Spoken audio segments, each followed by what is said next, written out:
मनुष्य के सामने सबसे बड़ा प्रश्न यह नहीं है कि भगवान है या नहीं।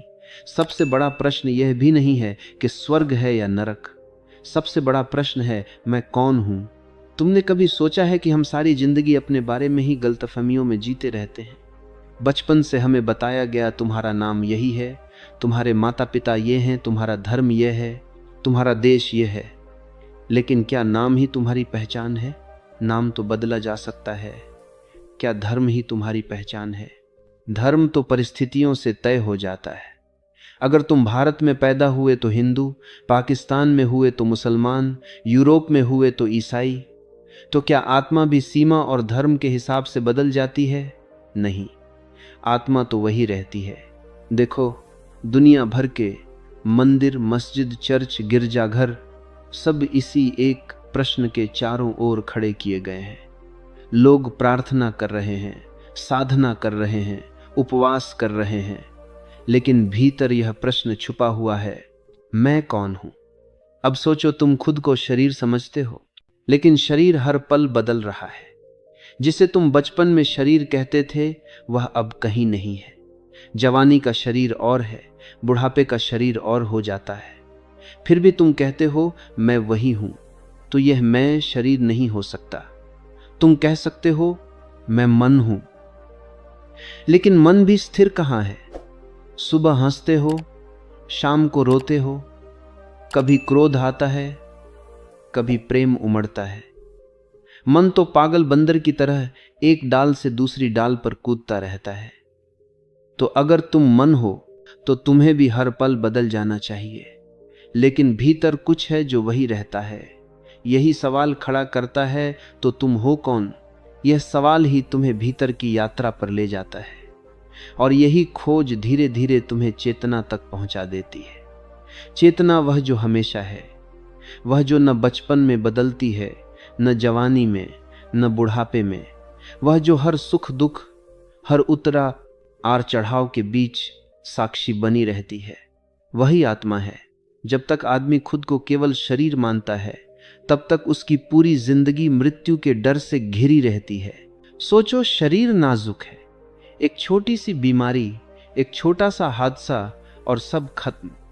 अगर तुम यही मान लो कि मैं शरीर हूं, तो मृत्यु तुम्हें हमेशा पीछा करती रहेगी। फिर जीवन केवल सुरक्षा का खेल बन जाता है। क्या खाएं कि शरीर सुरक्षित रहे, कैसे जिएं कि बीमारी न हो, कैसे बचें कि मौत दूर रहे। लेकिन मृत्यु तो निश्चित है। तुम लाख कोशिश करो, शरीर बचने वाला नहीं। और अगर तुम कहते हो मैं मन हूं, तो भी परेशानी खत्म नहीं होती। मन का स्वभाव ही अस्थिरता है। कभी हंसी आती है, कभी आंसू बहते हैं, कभी गुस्सा उमड़ता है, कभी प्रेम।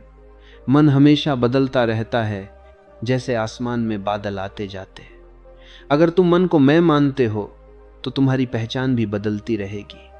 कभी तुम अच्छे इंसान हो जाओगे, कभी बुरे, कभी देवता, कभी राक्षस। तुम्हें कभी चैन नहीं मिलेगा। लेकिन अगर थोड़ा सा ठहर कर, थोड़ी सी सजगता से देखो, तो तुम्हें एक अद्भुत खोज होगी। तुम देखोगे कि शरीर बदल रहा है, मन बदल रहा है, लेकिन कुछ है जो कभी नहीं बदलता। बचपन में भी वह था, जवानी में भी वही है, बुढ़ापे में भी वही रहेगा। जब तुम रोते हो तब भी वह मौजूद है, जब तुम हंसते हो तब भी वह मौजूद है, जब तुम सोते हो तब भी वह गवाही दे रहा होता है। वह है चेतना। यही तुम्हारा असली घर है। शरीर तो जैसे कपड़े हैं जिन्हें तुम पहनते हो और छोड़ देते हो। मन तो जैसे एक उपकरण है जो विचारों के रूप में चलता है। लेकिन चेतना वह तुम्हारी जड़ है, तुम्हारा केंद्र है, तुम्हारा शाश्वत स्वरूप है। याद रखो, शरीर तुम्हारा घर नहीं है, मन तुम्हारा घर नहीं है। तुम्हारा असली घर चेतना है, जहां कोई भय नहीं, कोई बदलाव नहीं, केवल शांति है। चेतना को समझने के लिए तुम्हें किसी ग्रंथ, किसी शास्त्र, किसी गुरु की लंबी व्याख्या की जरूरत नहीं है, क्योंकि चेतना कोई विचार नहीं है, यह कोई सिद्धांत नहीं है, यह तुम्हारा अपना ही अनुभव है। बस थोड़ी देर आंखें बंद करो, शरीर को ढीला छोड़ दो और भीतर देखना शुरू करो। तुम पाओगे विचार आते हैं, कभी योजनाएं, कभी यादें, कभी सपने।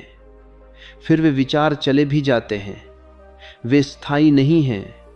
फिर भावनाएं आती हैं, कभी खुशी, कभी उदासी, कभी डर, कभी गुस्सा। लेकिन थोड़ी देर बाद वे भी बदल जाती हैं। कोई भी भावना हमेशा के लिए नहीं टिकती। लेकिन जरा ध्यान दो, जब विचार आते हैं तब भी कोई है जो उन्हें देख रहा है। जब विचार चले जाते हैं तब भी वही देखने वाला मौजूद है। जब भावनाएं उठती हैं तब भी कोई है जो उन्हें महसूस कर रहा है। जब भावनाएं मिट जाती हैं तब भी वही मौजूद है। यही देखने वाला, यही जानने वाला ही तुम्हारा असली स्वरूप है। वह विचार नहीं है, क्योंकि विचार तो आता जाता है। वह भावना नहीं है, जो मति की सर्वभावना नहीं है, क्योंकि भावनाएं तो बदलती रहती हैं। वह मन भी नहीं है, क्योंकि मन तो उछलता कूदता रहता है। वह जो हर चीज का साक्षी है, वह जो हर चीज को देखता है पर खुद कभी नहीं बदलता, वह है चेतना। और यही चेतना ही तुम्हारी आत्मा है। देखो, यह कोई कठिन साधना नहीं है। यह तो अभी इसी क्षण तुम्हारे भीतर उपलब्ध है। अभी तुम सुन रहे हो तो सुनने वाला कौन है? अभी तुम समझ रहे हो तो समझने वाला कौन है? अगर तुम थोड़ा गहराई से देखो तो पाओगे तुम वह शरीर नहीं जो बाहर बैठा है, तुम वह मन नहीं जो विचार कर रहा है, तुम वही हो जो सबको जान रहा है।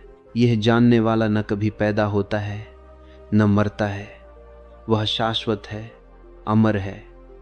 और जब एक बार तुम इसे पहचान लेते हो तो तुम्हें किसी और पहचान की जरूरत नहीं रहती।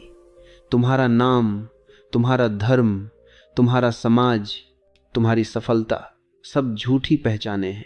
तुम्हारी असली पहचान सिर्फ यही है, तुम चेतना हो। लोग आत्मा को खोजते हैं जैसे कोई चीज खो गई हो, जैसे किसी का चश्मा खो गया हो और वह हर जगह ढूंढ रहा हो, कभी मेज पर, कभी बिस्तर पर, कभी किताब के अंदर। लोग सोचते हैं कि आत्मा भी कहीं शरीर के भीतर छुपी होगी, जैसे दिल में या दिमाग में या किसी खास जगह पर। लेकिन यह खोज ही गलत दिशा में है। आत्मा कोई वस्तु नहीं है, वस्तु हमेशा बाहर होती है। तुम पत्थर को छू सकते हो, पानी को पकड़ सकते हो, फूल को सूंघ सकते हो, लेकिन आत्मा को तुम न छू सकते हो, न पकड़ सकते हो, न देख सकते हो। क्यों? क्योंकि आत्मा वस्तु नहीं है। आत्मा तो तुम्हारा ही होना है, वह तो तुम्हारी उपस्थिति है। जैसे दीपक जलता है तो प्रकाश अपने आप फैलता है। तुम दीपक को छू सकते हो, लेकिन प्रकाश को छू सकते हो क्या? प्रकाश तो केवल अनुभव किया जा सकता है। वैसे ही शरीर एक दीपक है, लेकिन जब जीवन का दीपक जलता है तो चेतना की रोशनी चारों ओर बिखर जाती है। तुम चेतना को पकड़ने की कोशिश करते हो, लेकिन जैसे ही तुम पकड़ने की कोशिश करते हो वह हाथ से फिसल जाती है, क्योंकि पकड़ना वस्तु के लिए है और चेतना वस्तु नहीं है, वह तो तुम्हारी ही प्रकृति है। क्या तुम्हें कभी यह सवाल करना पड़ता है कि क्या मैं हूं? नहीं। होने का अनुभव तो हमेशा है। तुम हो, यही सबसे बड़ी सच्चाई है। पर यह होना ही आत्मा है। जब तुम कहते हो मैं हूं, तो यही मैं हूं आत्मा की सबसे पहली झलक है। लेकिन जब तुम कहते हो मैं यह हूं या मैं वह हूं, तो तुम वस्तुओं से खुद को जोड़ लेते हो, कभी शरीर से, कभी मन से, कभी रिश्तों से, और तभी भ्रम पैदा होता है। आत्मा कहीं छुपी नहीं है कि तुम्हें खोजनी पड़े। आत्मा हमेशा यहां है, अभी है। बस तुम उसे पहचान नहीं पाते क्योंकि तुम बाहर की चीजों में उलझे रहते हो। आत्मा को ढूंढने का अर्थ यह नहीं कि कहीं बाहर से इसे लाना है।